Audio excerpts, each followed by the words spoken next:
Hello 8th graders and welcome back to my YouTube channel. Today we're going to talk about domains of real functions, and we're also going to talk about how you can enter ordered pairs with these real number pairs on the graphing program on your EMF. So domains and ranges of real functions, quite simply put, whenever you see this nice little capital D right here, it's just going to be some sort of indication that we're talking about a domain. So when you see that, just shorthand for domain. So when I'm talking about domain of 0 semicolon 18, we're talking about the input values. That is the real number interval set of coordinate points that's going to be our inputs. So on that kinematic scheme that you had that before, let's see, that was yesterday's assignment, right? From 0 to 18. I said yesterday's, I meant Fridays. Yeah, this particular graph, it showed values from 0 to 18 along this continuum, even though it's kind of going all over the place with in terms of how far Jane Gray was from home or wherever it was she was starting. But nevertheless, there it is, 0 to 18. That's the domain of the graph. Now, when I'm talking about the range of the graph, that's going to be a different story, because the range, if I said range, and that's also part of the reading for this section, the range, as we could see, is going to be 3 kilometers up to what was it, 4, 5, 6, 7, 8, 9. Looks like this was 10 up here. So you could describe the range as 3 to 10. I use brackets when I'm including values on an interval, parentheses when I'm not.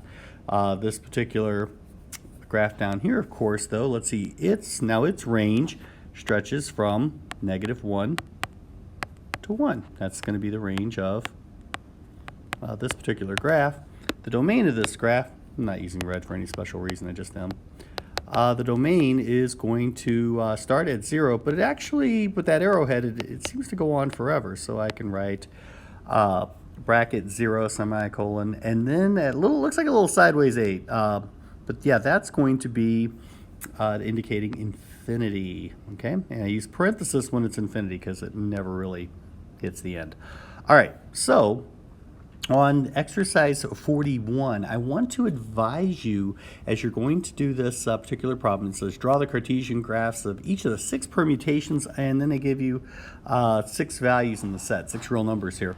I wanted to explain that what we're talking about for a permutation, we mean to say that there's going to be an assignment for each value. That is to say, like, and this doesn't have to be in this order, but there's 6 different places to put these down.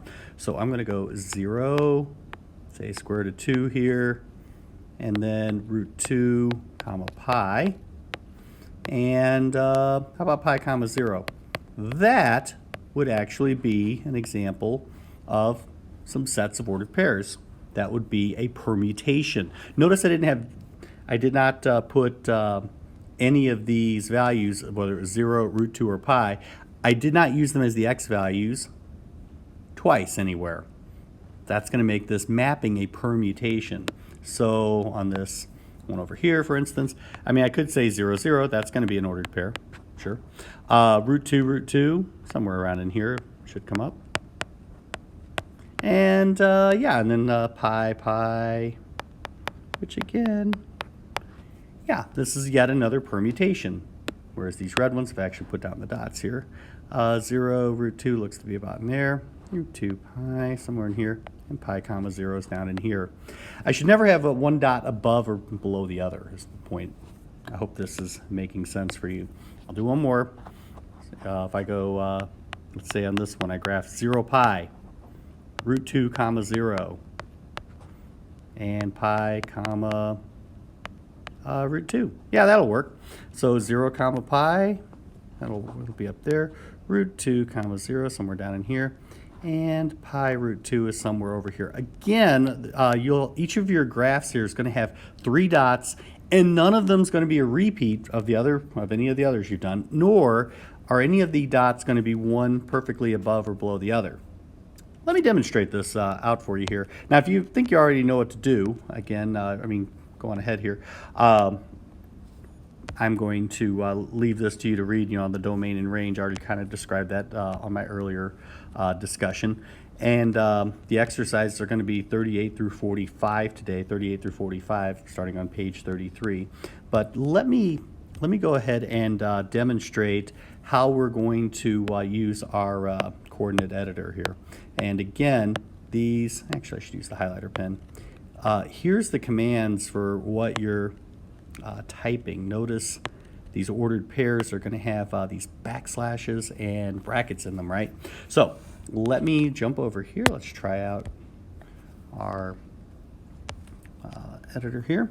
So on exercise 41 again, it says draw the Cartesian graph of each of the permutations on the set. And of course, if you just tap on the graph anywhere, it'll put these points on there. Catch is though, I just put a point in there and I don't even know what that is. So what I can do though, if I touch the point and drag it away like I just did, I can make it disappear. Again, if I'm going to do 0, 0, I can just actually tap a point right there and it'll add it. But root 2, I'm going to need to type something in. Here's how you type. We're going to use parentheses like so. And to make that square root of 2 come up, I have to use backslash, which is that I have to drag down on the forward slash. It has to be a backslash there. If you use forward slash, it's going to think you mean division of some sort, and that's not what we have. So backslash SQRT is going to be our square root of 2. And then in braces, I'm actually going to put the 2. And then I put comma, and I'm going to type that again. Backslash, I'm going to jump over here, SQRT, and we'll go 2 in the brackets like so, and parenthesis, oops, sorry, get back there, there it is, sorry. And when I hit add, boom, it puts the point exactly where square root of 2, square root of, comma, square root of 2 should be. So then I go to put on another ordered pair, and let's make this one pi 0. And yeah, so I put parenthesis, backslash, and then I actually just put pi for pi, and then comma, and backslash again, and pi for pi. And I add that point.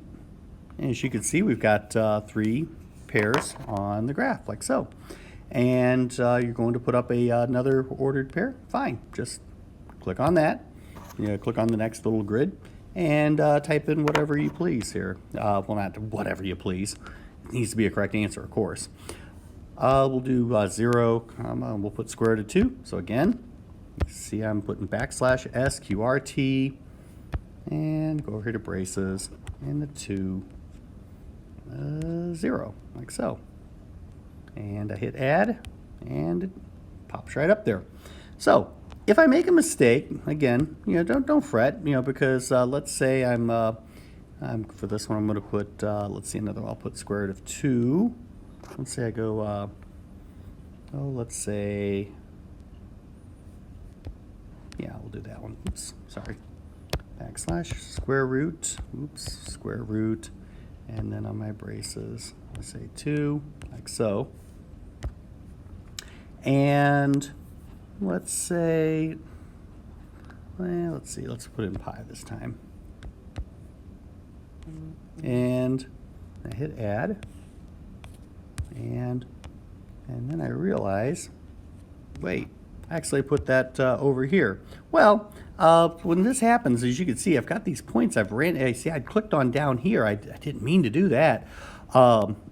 If I want to start this one over, I can hit the reset button, or if I say, oh, I wanted this point, I was going to use this, this 3, 2 or something, you could leave that, but you can just take the other points and you could just touch them and drag them off the screen. Drag them off the screen now. I'm just kind of dragging it all over the screen here, but if I just go off the screen, that makes it vanish as well. That keeps you from having to reset the entire grid. Okay, I hope you understand that.